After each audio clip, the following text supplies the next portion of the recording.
안녕하세요. 안료심정입니다.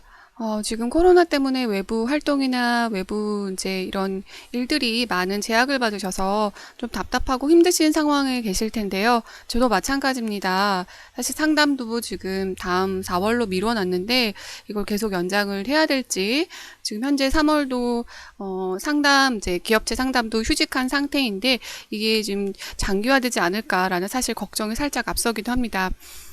그래도 위기는 기회라고 이렇게 시간이 조금 남을 때 여러분들한테 또 도움이 되는 영상을 차차차차 준비를 하고 있으니까 혹시라도 이제 후기 지원은 생각하시고 있거나 앞으로 이제 지원을 생각하시는 분들에게 도움이 되는 영상이 되셨으면 좋겠습니다. 어쨌든 모두들 힘든 시기에 서로 위하고 안부 묻고 서로 생각해주면서 이 위기를 잘 넘겼으면 좋겠습니다. 아무래도 지금 코로나 때문에 전기 이제 어떻게 보면 대학원, 대학교 모두 개강이 늦춰져 있는 상태고, 그러다 보니까 방학도 늦어지게 되었거든요. 그래서 후기 지원도 아마 모집 일정도 늦춰지지 않을까라는 생각이 들고요. 만약에 최악의 상태일 경우에는 후기 모집을 안 하는 일이 벌어지지 않을까, 그런 학교도 존재하지 않을까라는 생각도 사실 살짝 걱정도 되긴 합니다. 그럼에도 불구하고 여러분들 예의주시하시고 모집 일정, 모집 공지 잘 파악하시면서 늦지 않게 준비하셨으면 좋겠습니다. 네, 이번 시간은요. 고려대학교 교육대학원 상담심리교육 지원 후기를 제가 바탕으로 준비를 했는데요. 몇몇 분들이 SC 작성하신 후기들을 제가 좀 추려서 여러분들에게 설명을 드리려고 합니다. 이 고대교육대학원 그 면접이 이제 상당히 많이 바뀌었더라고요. 바뀐 건 2018년 후반, 2019년 그때부터 조금 많이 바뀌었다고 하는데 상당히 좀 지원 절차가 복잡해졌어요. 저도 후기를 보면서 뭐 이렇게 복잡해라는 생각을 하기도 했는데 아마도 이제 진행하시는 교수님들은 지원자들이 너무 많다 보니까 변별력을 좀 두고 싶기도 하고 어느 한 사람도 자기가 하고자 하는 얘기는 전달하고자 하는 부분들을 놓치지 않고 전달을 했으면 한다는 그런 심정으로 이런 방식으로 준비를 하시지 않으셨나라는 생각이 듭니다. 어쨌든 지금 타 학교에 비해서 굉장히 특이한 방법을 쓰시긴 해요. 저하고 같이 영상 끝까지 같이 보시면서 여러분들 방향성을 준비하셨으면 좋겠습니다. 네, 여러분의 구독과 좋아요는 제게 힘이 됩니다. 댓글 응원도 감사드리고요. 여러 가지 질문 있으시면 또 달아주시고 제가 아는 한도 내에서 여러분들께 말씀을 드리도록 하겠습니다. 네, 제가 영상은 지금 준비 과정과 실전 과정 두 가지로 나눴고요. 준비 과정을 위해서 이론 공부나 인성 면접, 전공 구술, 학업 계획서를 어떻게 준비하셨는지 대략적으로 제가 좀 정리를 해봤고요. 그러면 실전 과정에서 이 학교에서 면접 전형은 어떻게 이루어지고 있고 인성이나 전공 질문들은 어떤 질문이 나왔는지 제가 지원자들의 후기를 바탕으로 좀 정리를 해보았습니다. 그런데 이게 이제 후기를 바탕으로 준비하는 거기 때문에 모든 내용이 다 실리지는 않는다. 그래서 여러분들이 이런 방식으로 지원이 되고 있고 이런 방식으로 평가가 되고 있구나 라는 정도의 참조를 통해서 여러분들이 개별적으로 또 준비를 하셨으면 좋겠습니다. 네, 일단 지금 준비하신 분들이 주로 봤던 교재는 제가 이제 상담대학원 준비하시는 분들이 봐야 할 책들이라고 소개해드린 책인데요. 권성만 교수님이 쓰신 현대심리치료 이론과 상담 이론 책입니다. 이 책 제가 추천을 드리기도 했는데 많은 분들이 참 많이 보시고 계시는 것 같아요. 굉장히 깔끔하게 잘 정리가 돼 있고 이해하기 쉽게 잘 정리가 돼 체계적으로 잘 정리가 돼 있어서 굉장히 저도 많이 보고 추천을 드리고 있는 책입니다. 이 책으로 되게 많이 공부를 하셨고요. 공부하시는 방법들은 제가 운영하는 스터디를 참여하신 분들도 있지만 별도로 자기들끼리 이제 지원자들끼리 뭉쳐서 이렇게 스터디를 하신 분들도 꽤 많으셨던 것 같아요. 근데 하셨던 방법들은 이제 각 이론별로 발제를 하셔서 토론을 하시고 이제 공부를 하셨던 방법이고요. 많은 분들이 굉장히 효과적으로 이제 도움을 받았다라는 방법인데 그 면접 후기들을 이제 보시면 기출 문제들을 많이 올려주시잖아요. 그런 그 기출 문제들을 보통 바탕으로 답안을 작성하는 거예요. 근데 그 답안이 본인 혼자만 작성을 하면 이게 맞는 답인지 틀린 답인지 알 수가 없잖아요. 그래서 스터디원들과 돌아가면서 그 답안에 대해서 같이 피드백을 주면서 토론을 하셨다고 합니다. 저는 이 방법 굉장히 도움이 될 거라고 생각이 해요. 그래서 혼자 답안을 작성을 하게 되면 자기가 이것이 가장 효과적인 답안이다라고 생각을 할 수 있는데, 다른 분들의 답안을 보면서 또 좀 상호작용이 되기도 하고 또 업그레이드가 되기도 하기 때문에 굉장히 좋은 방법인 것 같습니다.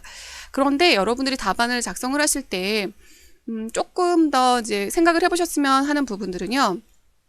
전공 질문에 대해서 어떤 개념에 대한 정의를 묻는 질문들은 정답이 있잖아요. 이거는 뭐뭐다라는 정답이 있는데, 그런 정답이 없는 질문에 대해서는 다른 사람들의 생각을 듣고 상호작용해서 답안을 도출하는 것도 굉장히 중요하지만, 자기의 소신과 자기의 가치, 그런 것들이 담겨 있는 게 굉장히 진정성 있는 답변이 되기 때문에 그것도 고민해 보셔야 될 것 같습니다.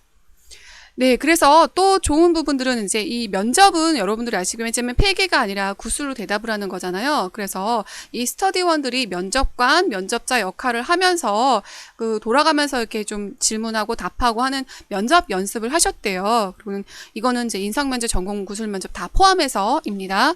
이런 역할들을 하셨을 때 굉장히 도움이 많이 되셨다고 언급을 해주셨어요.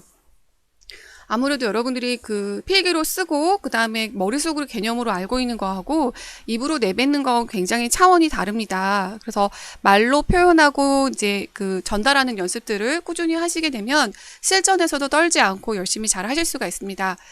네, 많은 분들이 후기를 올려주셨는데 그 후기들을 잘 보면서 제가 생각을 했던 건 이 구술 면접을 잘 보기 위해서는 정말 달달달 외워가는 방법밖에 없겠다라는 생각이 들었어요. 그래서 여러분들도 기출문제를 작성하시고, 기출문제들이 나왔으면 거기에 모범 답안 또는 본인이 어떤 답안들을 작성하신 다음에 그걸로 입으로 구술로 연습을 해서 말하는 연습을 충분히 하시고 가셨으면 좋겠습니다. 네, 학업계획서인데요. 고려되는 학업계획서 작성을 할 때 이제 글자 숫자를 좀 정해져 있는 거기 때문에 많은 양의 어떤 정보를 쓸 필요는 없다고 제가 알고 있는데요. 이 학업계획서 또한 자기의 특성과 개성이 묻어나는 그 서류이기 때문에 이것도 다른 사람들의 피드백을 들어가면서 수정하고 바꿔가고 이제 보완을 하셔야겠지만 자기만의 어떤 개성과 특성들이 굉장히 두드러지게 잘 드러날 수 있게 작성하시는 게 제일 중요합니다. 100명의 지원자가 있다면 100명의 학업계획서가 있잖아요. 그런데 두드러지게 이 사람의 개성과 또는 자질과 특성들이 잘 드러나는 학업계획서가 있어요. 그런 사람들은 잔상에 되게 많이 남겠죠. 그러면 교수님들도 그분들에게 더 많은 점수를 주실 수가 있습니다. 작성하신 사람들이 이제 준비를 했던 방향성은 아무래도 이제 교육대학원이다 보니까 상담 교사로서의 자질, 그리고 뭐 어떻게 학업을 이제 계속해서 꾸려나갈 것이냐라는 계획, 그리고 자신을 뽑아야 되는 어떤 당위성, 그리고 심리학 수업에서 경험한 것들, 관련 경험, 그리고 관심 있는 연구 분야에 대한 변을 위주로 논문을 찾아보고 연구 계획을 작성했다, 이렇게 언급을 해주셨습니다. 저는 제가 그 상담 이제 학업계획서 쓰실 때 굉장히 강조했던 부분이에요. 자기가 뭐뭐뭐뭐다라고 했을 때 그거를 증명할 수 있는 어떤 에피소드를 첨부해달라고 제가 말씀을 드렸었는데, 그러기 위해선 여러분들이 경험한 것들이 굉장히 간략하게 또 진솔하게 표현이 돼야 됩니다. 학업계획서 분량은 정해져 있기 때문에 여러분들이 자기가 경험한 것들을 얼마나 진솔하게 잘 드러낼 수 있는지가 이 학업계획서에서 점수를 많이 얻을 수 있느냐 얻지 못하느냐의 관건이 되는 것 같습니다. 학업계획서는 내가 얼마나 잘난 사람인지, 내가 얼마나 당신이 뽑아야 될 만큼 가치가 있는 사람인지를 알리는 서류이기 때문에 여러분들이 경험한 것들 중에서 정말 엑기스, 그리고 연구 문의에 대한 변인 위주로 이렇게 탐색한 것도 연구 계획을 쓰실 때도 굉장히 많은 논문들을 찾아보고 쓰시는 것과 대충 한 뭐 두세 개 찾아보고 쓴 것과 확실히 달라요. 제가 학업계획서 피드백을 드리기 위해서 읽어보면 정말 다양한 논문을 찾아보고 연구해서 쓰신 분들은 확실히 다르시더라고요. 그래서 여러분들이 그 연구 계획서 하나도 소홀히 하지 않고 열심히 최선을 다해서 쓰셨으면 좋겠다라는 생각이 듭니다. 그리고 아무래도 이제 그 교육대학원 지원하시는 분들, 지금 후기를 올려주신 분들이 학부에서 이제 졸업을 예정하거나 좀 졸업하신 분들 위주로 이제 후기를 올리시다 보니까 자기 어떤 상담 경력보다는 심리학 수업에서 경험 가는 것들 위주로 쓰셨던 것 같아요. 그런데 전 굉장히 잘했다고 봐요. 상담과 관련된 경력, 내가 직접 상담을 받았다거나 그런 경험이 없고 상담을 했다거나 하는 경험이 없다면 자신이 심리나 상담을 관련된 경험 그 어떤 것도 좋으니까 잘 녹여내서 작성을 하셨으면 좋겠습니다. 여러분들이 이제 이 대학원 진학을 위해서 열심히 노력하셨는데 얼마나 노력했는지에서 드러내질 않는다면 굉장히 아쉬울 것 같습니다. 네, 다음은 실전 과정입니다. 그러면 면접에서 어떻게 진행이 됐고 어떤 식으로 이제 이 면접 과정이 이루어졌냐라고 봤더니 교수님 2명과 지원자 5명이 들어가서 이제 면접이 진행된다고 합니다. 굉장히 특이한 부분이에요. 자, 면접을 보기 전에 필기로 작성을 하는 어떤 시간이 주어진다고 합니다. 근데 이제 그게 세문항이래요. 세문항을 제한 시간 7분 동안 작성을 하게 하고, 그 다음에 이제 대인 면접으로 들어가서 이제 면접을 한 문제, 한 문항 정도 물어보고, 그 다음 나와서 다시 또 필기로 2문제를 작성하게 한다고 합니다. 굉장히 복잡하죠. 복잡한데 저는 아쉬움이 남지 않게 해주는 그런 그 면접 과정이라는 생각이 들어요. 일단은 들어가기 전에 자신의 어떤 긴장을 좀 풀자, 웜업을 하자라는 의미로 세 문제를 좀 하시고, 그 다음에 들어가서 이제 1대1로 이제 교수님들이 질문을 하실 때 이제 하는 그런 자기 대인 면접에 대한 질문을 이제 구술로 대답하시고, 다시 나오셔서 뭔가 아쉬운 마음이 들다라고 했을 때 뭔가 또 자기를 어필하고 표현할 수 있는 시간을 준다라는 부분에서 저는 조금 복잡하긴 하고 채점하시는 분들이 힘들긴 하시겠지만 그래도 많은 분들에게 변별력을 줄 수 있는 여러 가지 기회를 주시는 방법 같아서 저는 조금 그래도 많은 노력들이 이제 투자되어야 되지만 지원자들을 많이 배려하신 전형이 아닐까라는 생각이 들었습니다. 필기 문제를 봤더니요. 졸업 후 진로, 자신의 장점을 작성하되 증명 가능해야 함, 살면서 가장 뜻깊었던 경험, 그리고 자기소개 또는 살아오면서 가장 사회적으로 한 성취 중 자랑스럽게 생각하는 것은 무엇인가, 상담사로서 내가 가지고 있는 좋은 자질은 무엇인지, 그리고 그 자질이 가장 잘 드러나는 실생활의 사례를 쓰시오라고 했습니다. 사실 여러분들 이거 학업계획서 굉장히 열심히 잘 쓰고 고민하셨던 분들은 쉽게 쓸 수 있는 필기 문제예요. 학업계획서에 자기의 어떤 강점들, 상담소에서 자질들, 그리고 그런 에피소드들, 졸업 후 진로, 자기소개, 여러 가지들이 다 이미 학업계획서에 담겨 있는 내용들이거든요. 그래서 저하고 스터디 하셨던 분들도 고대에 이제 면접을 보러 가셔서 말씀을 하셨어요. 이거 학업계획서를 굉장히 열심히 잘 썼다면 충분히 다 쓸 수 있는 그런 질문들이었다라고 말씀을 해주셨어요. 그래서 어떤 분들은 학업계획서 쓰시다가 몸살 나가지고 알아놓으신 적도 있어요. 근데 그만큼 에너지가 많이 들어가고 자신에 대해서 굉장히 생각을 많이 해보셔야 되는 파트입니다. 나의 개성, 나의 정체성, 나의 장점들이 드러나는 서류거든요. 네, 그런 부분에서 학업계획서 작성에 조금 더 많은 에너지를 투자를 하신다면 이 질문으로 충분히 대답을 하실 수 있다라고 생각이 듭니다. 네, 그래서 일단은 필기 문제는 요런도록 진행이 되고요.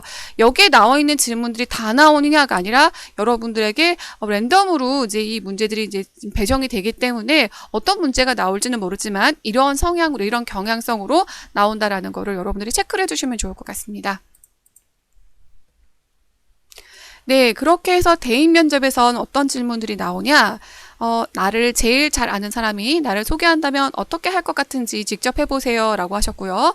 상담 심리학은 뭐뭐뭐다 라고 하셨는데 이거에 대한 대답을 정말 한 문장으로 대답을 하라고 하시고 짧게 라고 하셨다고 합니다. 한 문장 넘어가면 짧게요 이렇게 하셨다고 하니까 이제 정말 간단하게 이 사람이 상담 심리학에 대해서 어떻게 생각하는지 전반적인 가치와 그 사람의 어떤 신념들을 알아보고자 하시는 내용인 것 같습니다. 세 번째, 나는 뭐뭐한 사람이다 라고 하는 방식으로 이것도 짧게 한 문장으로 대답을 하셨던 것 같습니다. 이렇게 대면 면접은 뭐 그렇게 또 어려운 질문들은 아니지만 자기 가치나 신념, 성향, 성격들이 잘 드러나 있는 질문들 같습니다.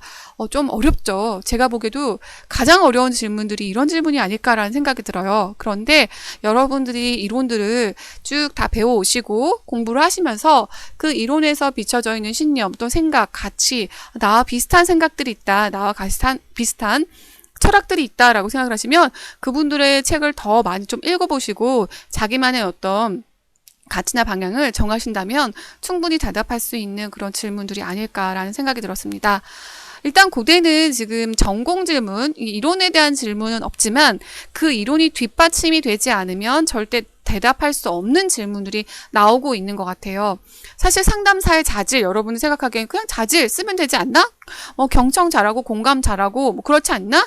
이렇게 말씀을 하시는데, 이거는 이론을 공부하지 못한 사람들이 대답하시는 부분, 너무나 일반적인 사람들이 대답할 수 있는 부분입니다. 그러나 내가 뭐 정신분석부터 현실치료까지 모든 이론들을 다 공부하고 났을 때는 상담사의 자질이라는 부분이 분명히 다른 대답으로 나오실 거예요. 그래서 그런 것들이 충분히 반영이 되게끔 이론을 자기에게 좀 체화되게끔 그냥 공부해서 달달달 외우는 게 아니라 나에게 어떤 가치나 신념으로 체화되게끔 소화 흡수시키신 다음에 이런 질문들을 생각해 보시면 충분히 여러분들이 도움이 되지 않을까라는 생각이 듭니다. 네, 오늘 알류심정 도움이 되셨다면 구독과 좋아요 부탁드리고요. 여러분 코로나 정말 조심하시고 건강하시고 무탈하시고 이번 위기를 잘 넘기셔서 여러분 모두에게 다 좋은 일들만 가득하기를 바랍니다. 그러면 저는 다음 영상으로 찾아뵙겠습니다.